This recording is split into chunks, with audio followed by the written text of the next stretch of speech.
5 digital Pahalgam কাণ্ডৰ বাবে প্ৰধানমন্ত্ৰী মোদী আৰু অমিত শাহ জগৰীয়া এনে অভিযোগিতা উত্থাপিত হৈছে পেহেলগাম কাণ্ডৰ আৰত আছে কেন্দ্ৰীয় চৰকাৰ কাশ্মীৰত সন্ত্ৰাসবাদীৰ আক্ৰমণক লৈ এতিয়া আমিনুল ইছলামে বিস্ফোৰণ ঘটাইছে মুহূৰ্তৰ গুৰুত্বপূৰ্ণ খবৰ পেহেলগাম কাণ্ডৰ বাবে প্ৰধানমন্ত্ৰী মোদী অমিত শাহ জগৰীয়া কাশ্মীৰত সন্ত্ৰাসবাদীৰ আক্ৰমণক লৈ আমিনুল ইছলামে এবাৰ বিস্ফোৰণ ঘটাইছে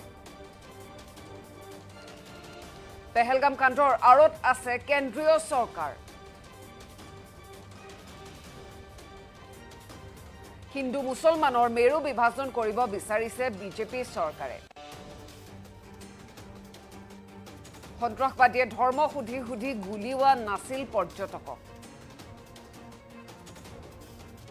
বৰ্বৰ আক্ৰমণক লৈ মিথ্যাচাৰৰ আশ্ৰয় লৈছে কেন্দ্ৰীয় চৰকাৰে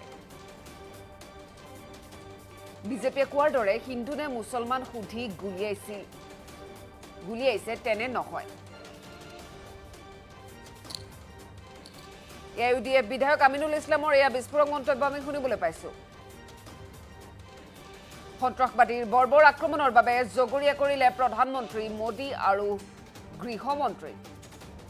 পেহেলগামৰ নৰসংহাৰৰ নিৰপেক্ষ তদন্তৰ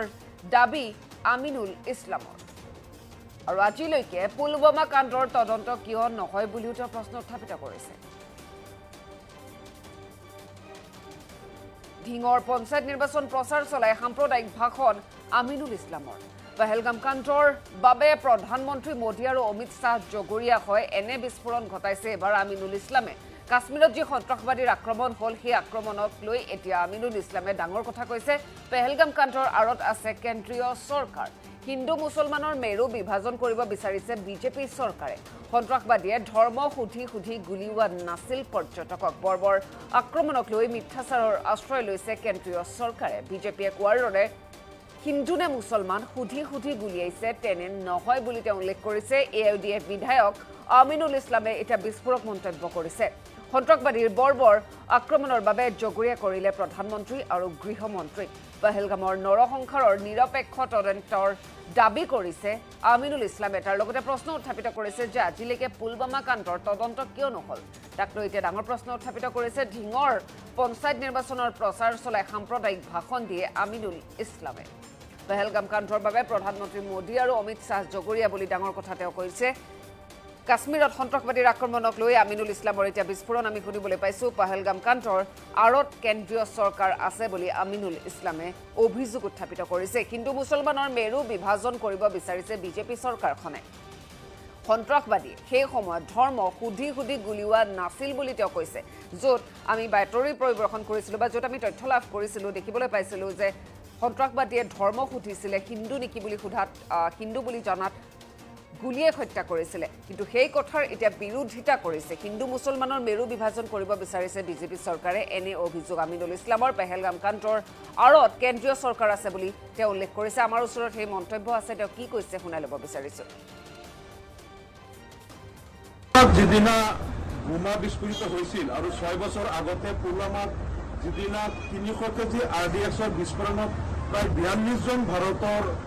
CRPF জোৱান নিহত হৈছিল সেইদিনা মই কৈছিলোঁ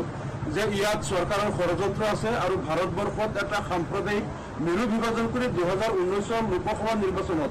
জয়লাভ কৰিবলৈ কেন্দ্ৰীয় চৰকাৰৰ ষড়যন্ত্ৰত পুলৱামা বিস্ফোৰণ হৈছিল আৰু সেইদিনা মই কৈছিলোঁ আৰু নিৰপেক্ষ তদন্ত বিচাৰিছিলোঁ কিন্তু দেখা গ'ল যে এই 6 বছৰত কেন্দ্ৰীয় চৰকাৰে পুলৱামাত হত্যাকাণ্ডৰ তেওঁলোকে তদন্ত নকৰিলে কেনেকৈ 300 কেজি আৰডিএক্স লৈ কাৰখন CRPFৰ কনভয়ত সোমাল আৰু কাশ্মীৰৰ ইমান এটা নিৰাপদ জোনত তাত ইমান এটা হাই সিকিউৰিটি জোনত 300 কেজি আৰডিএক্স কোনে সোমালে কেনেকৈ সোমালে আজিলৈকে কেন্দ্ৰীয় চৰকাৰে তাৰ তদন্ত নকৰিলে আৰু তদন্ত নকৰাৰ কাৰণে তাৰ প্ৰকৃত কাৰণটো ৰাইজে নাজানিলে আৰু কালি যিটো পেহেলগামত যিটো তাত গুলীবৰ্ষণৰ যিটো ঘটনা হ'ল ইয়াত সমগ্ৰ ভাৰতত বিজেপিয়ে প্ৰচাৰ কৰি আছে যে তাত সন্ত্ৰাসবাদীয়ে তেওঁলোকক নাম সুধি সুধি যদি হিন্দু হয় তেওঁলোকক গুলিয়াইছে মুছলিম হ'লে গুলিওৱা নাই কিন্তু তাৰ যিসকল ভুক্তভোগী তেওঁলোকে আকৌ যিটো বক্তব্য দিছে ইয়াত কোনো কাকো নাম সোধা নাই আন্ধাৰৰ পৰা তেওঁলোকে গোপনে গুলীবৰ্ষণ কৰিছে আমাৰ সন্দেহ পুলৱামাত যিটো চক্ৰই 300 কেজি আৰডিএক্স লৈ সেইদিনা বোমা বিস্ফোৰণ কৰি 42 জন CRPF জোৱানক শ্বহীদ কৰিছিল। কালিৰ ঘটনাটো সেই চক্ৰটোৱে কৰিছে। যদি কেন্দ্ৰীয় চৰকাৰে মোদী চৰকাৰে যদি ইয়াৰ নিৰপেক্ষ তদন্ত নকৰে আৰু এই ঘটনাটোক লৈ সমগ্ৰ ভাৰতত যদি হিন্দু মুছলমানৰ মাজত এটা বৈষম্য আৰু বিভাজনৰ তেওঁলোকে ৰাজনীতি কৰে, তেনেহ'লে আমি বুজি পাম এইটো অমিত শ্বাহ আৰু নৰেন্দ্ৰ মোদীৰ ষড়যন্ত্ৰত হৈছে। আমি আকৌ দাবী কৰিছো, পুলৱামাৰ যিদিনা বোমা বিস্ফোৰণ হৈছিল সেইদিনা আমি যেনেকৈ কৈছিলো ইয়াৰ নিৰপেক্ষ তদন্ত লাগে, আজিও আমি কৈছো পেহেলগামৰ এই ঘটনাৰ তদন্ত লাগে। যদি এই তদন্ত নকৰে আমি বুজি পাম অমিত শ্বাহ আৰু মোদীয়ে যিটো চক্ৰান্ত কৰি পুলৱামাত আগতে RDF বিস্ফোৰণ কৰিছিল, কালিও পেহেলগামৰ হত্যাকাণ্ডটো তেওঁলোকে কৰিছে বুলি আমি বুজি পাবলৈ বাধ্য হ'ম। কাৰণ জম্মু কাশ্মীৰৰ প্ৰাক্তন ৰাজ্যপাল SP মালিকে এই বিষয়টো লৈ কেন্দ্ৰীয় চৰকাৰক প্ৰকাশ্যে দোষাৰোপ কৰিছিল যে 300 কেজি RDX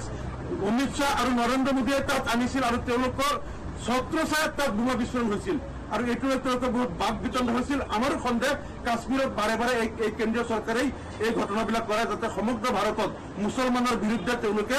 এটা হিংসা আৰু ঘৃণাৰ ভাৱ বিয়পাই দি যাতে তেওঁলোকে ৰাজনীতি কৰিব পাৰে, এইটো আমাৰ সন্দেহ। গতিকে আমি নিৰপেক্ষ তদন্ত দাবী কৰিছো। যিদিনা বোমা বিস্ফোৰিত হৈছিল আৰু 6 বছৰ আগতে পুলৱামাত যিদিনা 300 কেজি RDXৰ বিস্ফোৰণত প্ৰায় 42 জন ভাৰতৰ CRPF জোৱান নিহত হৈছিল, সেইদিনা মই কৈছিলো যে ইয়াত চৰকাৰৰ ষড়যন্ত্ৰ আছে আৰু ভাৰতবৰ্ষত এটা সাম্প্ৰদায়িক মেৰু বিভাজন কৰি 2019 লোকসভা নিৰ্বাচনত জয়লাভ কৰিবলৈ কেন্দ্ৰীয় চৰকাৰৰ ষড়যন্ত্ৰত পুলৱামা বিস্ফোৰণ হৈছে। আৰু সেইদিনা মই কৈছিলো আৰু নিৰপেক্ষ তদন্ত বিচাৰিছিলো, কিন্তু দেখা গ'ল যে এই 6 বছৰত কেন্দ্ৰীয় চৰকাৰে পুলৱামাত হত্যাকাণ্ডৰ তেওঁলোকে তদন্ত নকৰিলে। কেনেকে 300 কেজি RDX লৈ কাৰখন CRPFৰ কনভয়ত সোমাল আৰু কাশ্মীৰৰ ইমান এটা নিৰাপদ জোনত, তাত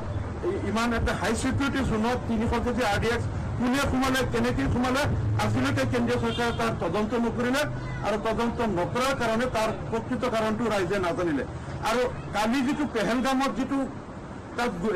গুলীবৰ্ষণৰ যিটো ঘটনা হ'ল, ইয়াত সমগ্ৰ ভাৰতত বিজেপিয়ে প্ৰচাৰ কৰি আছে যে তাত সন্ত্ৰাসবাদীয়ে তেওঁলোকক নাম সুধি সুধি যদি হিন্দু হয় তেওঁলোকক গুলিয়াইছে, মুছলিম হ'লে গুলিওৱা নাই। কিন্তু তাৰ যিসকল ভুক্তভোগী তেওঁলোকে আকৌ যিটো বক্তব্য দিছে ইয়াত কোনো কাকো নাম সোধা নাই,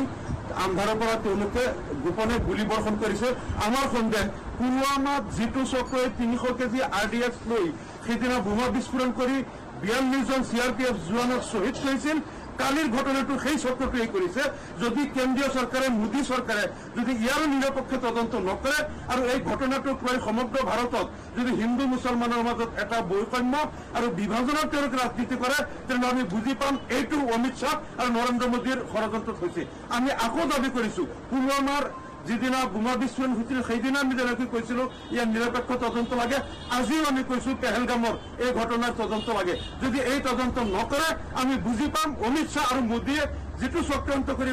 পুলৱামাত আগতে RDF বিস্ফোৰণ কৰিছিল, কালিও পেহেলগামৰ হত্যাকাণ্ডটো তেওঁলোকে কৰিছে বুলি আমি বুজি পাবলৈ বাধ্য হ'ম। কাৰণ জম্মু কাশ্মীৰৰ প্ৰাক্তন ৰাজ্যপাল SP মালিকে এই বিষয়টো লৈ কেন্দ্ৰীয় চৰকাৰক প্ৰকাশ্যে দোষাৰোপ কৰিছিল যে 300 কেজি RDX অমিত শ্বাহ আৰু নৰেন্দ্ৰ মোদীয়ে তাত আনিছিল আৰু তেওঁলোকৰ ছত্ৰছায়াত তাত বোমা বিস্ফোৰণ হৈছিল আৰু এইটো তেওঁলোকে বহুত বাক বিতণ্ড হৈছিল। আমাৰো সন্দেহ কাশ্মীৰত বাৰে বাৰে এই কেন্দ্ৰীয় চৰকাৰেই এই ঘটনাবিলাক কৰে।